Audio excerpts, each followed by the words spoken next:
question for y'all. I wrote a few down for all. I think all three of y'all got some things right, but biblically speaking, a lot wrong. For Jay and my friend that's Catholic, David's name David? Yeah, David, you just said there is no scripture that says anything about Sola Scriptura, correct?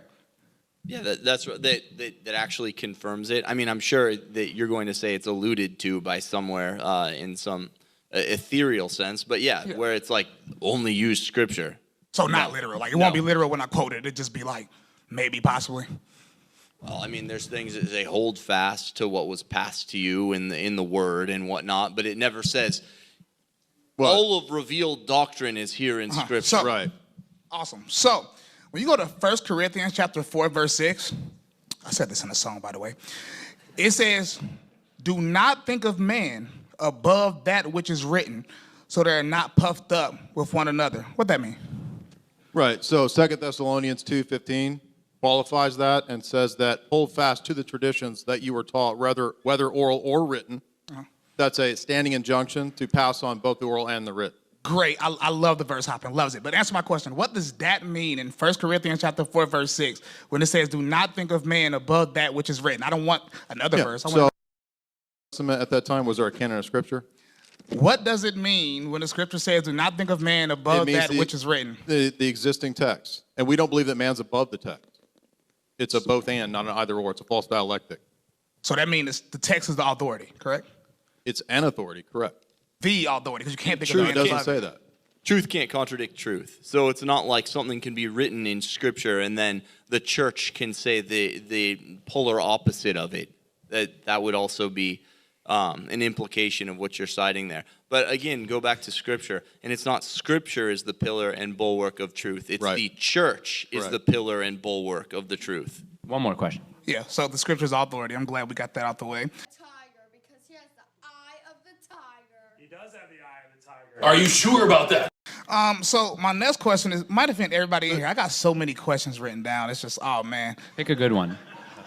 This one, because I got to. This is like, if I don't ask this, I wouldn't be Bryson Gray.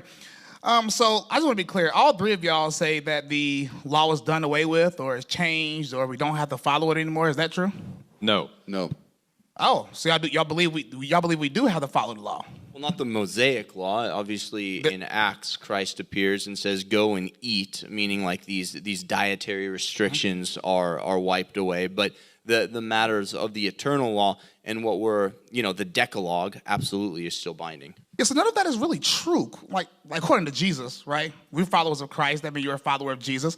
In Matthew 5:17, just so we're clear, where probably y'all will quote and say that the law is fulfilled, he clearly said he did not come to abolish the law and the prophets, but he came to fulfill. Now, everybody knows that verse is famous, but what does it say right after that? It says, "Until heaven and earth pass."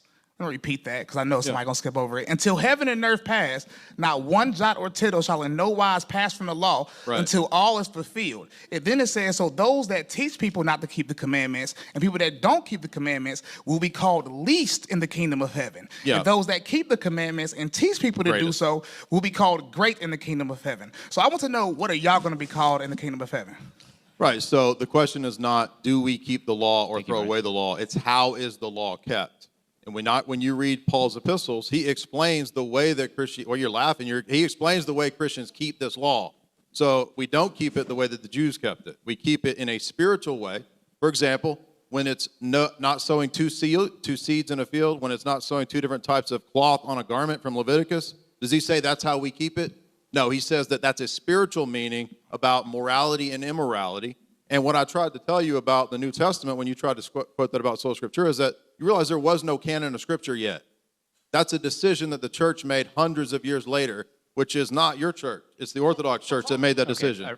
So you're following. Wait, he says so I got to respond. So the word says not one jot or tittle. So when you say things like it's not how you keep it, I don't know if you know about, the definition of words. Have you read Galatians and Hebrews? Have you read Galatians and Hebrews? Hold on, this can't be like a talking over each other one. Just back and forth over here real giggling. quick. He's over here laughing. I'm sorry.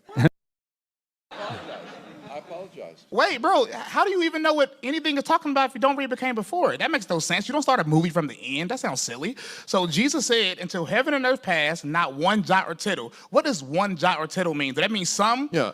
A question. When Jesus said not one jot or tittle, did he mean a few jots or tittles? Is that what he meant? Right, so in 70 AD, heaven and earth did pass away with the destruction of the temple. And if you read Luke 21, you'd know that because Luke 21 and Matthew 24 talk about heaven and earth passing away in a symbolic way with the destruction of the temple, which is the end of the Old Covenant administration. And if you followed the history of the church, you would know that nobody taught what you're talking about until whenever your sect was created. You're wrong again. I don't even need the mic. Because Right. in Matthew, you even quoted it wrong. It says heaven and earth will pass, but my words won't pass away. So you're misquoting it for starters. Secondly, No, you don't know what preterism is. Look up preterism. Revelation 20. Guys, all right, you can Luke continue this 21. one on Twitter. Well, all right, if anyone... You're welcome. That we can have this public debate anytime you want. I asked you if you're welcome to. I'll come. Well, no, it's okay. We'll move over here. I knew that was going to happen. That's fine.